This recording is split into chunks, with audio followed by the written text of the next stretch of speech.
श्रीराम समर्थ. गुरु आपल्याला अंतिम सुख दाखवतात. एक लहान मुलगा एका विहिरीजवळ उभा होता. त्याची एक वस्तू आत पडली होती.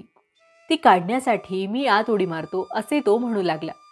त्यावर तिथे होता तो एक मनुष्य म्हणाला, तू असे करू नकोस, आत पडून बुडून जाशील. तरी पण तो ऐकेना.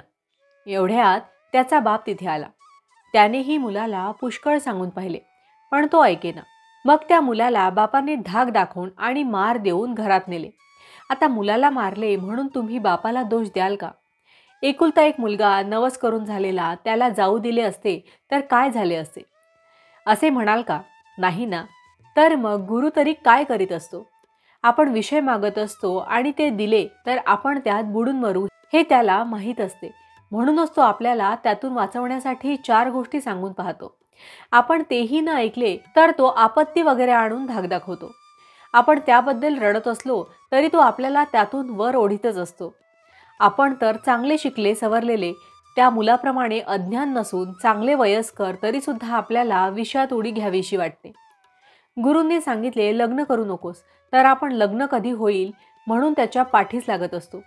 आणि शेवटी तर गुरुला समजतच नाही असे म्हणण्यापर्यंत आपली मजल जाते. सध्या दिसते ते सुख आपण खरे असे मानित असतो, पण अंतिम सुख काय हे गुरुला कळत असते. म्हणून तो सध्या दिसणाऱ्या सुखापासून आपल्याला परावृत्त करीत असतो. तेव्हा आपण गुरुवचनावर विश्वास ठेवून त्याच्या आज्ञेप्रमाणे वागणे हे श्रेयस्कर आहे. तो जे साधन सांगेल तेच करीत राहावे, म्हणजे आपल्याला अंतिम सुखाचा लाभ होईल. गुरु आज्ञा करतो म्हणजे काय करतो? तर आपले मन जिथे गुंतले असेल तिथून त्याला काढण्याचा तो प्रयत्न करतो. भगवंत भक्ताची संकटे नाहीशी करतो, म्हणजे त्याची प्रापंचिक संकटे दूर करतो असे नाही. ती काय सहज दूर करता येतात, पण भक्ताला समाधानात ठेवून संकटे सहन करण्याची शक्ती भगवंत देतो. भक्ताला तो नेहमी स्मरणात ठेवतो. असे भक्त संत पदाला पोहोचतात. एखाद्या विद्वान माणसाची विद्वत्ता ओळखायला आपण थोडे तरी विद्वान झाले पाहिजे. त्याचप्रमाणे संत ओळखायला संतांच्या ठिकाणी असणारा गुण थोडा तरी आपल्या ठिकाणी असला पाहिजे. संतांचा मुख्य गुण म्हणजे ते भक्तीला चिकटलेले असतात. सत्पुरुषांचे बाहेरून वागण्याचे प्रकार त्या त्या देशकाल मानाने निरनिराळे असतात, पण आतले भगवंताचे प्रेम मात्र सर्वांचे एकच असते. भावार्थ, प्रापंचिक जन विषयप्राप्तीसाठी झटतात, पण विषय मागूनही जो देत नाही त्यापासून परावृत्त करतो तो संत. जानकी जीवन स्मरण जय जय राम.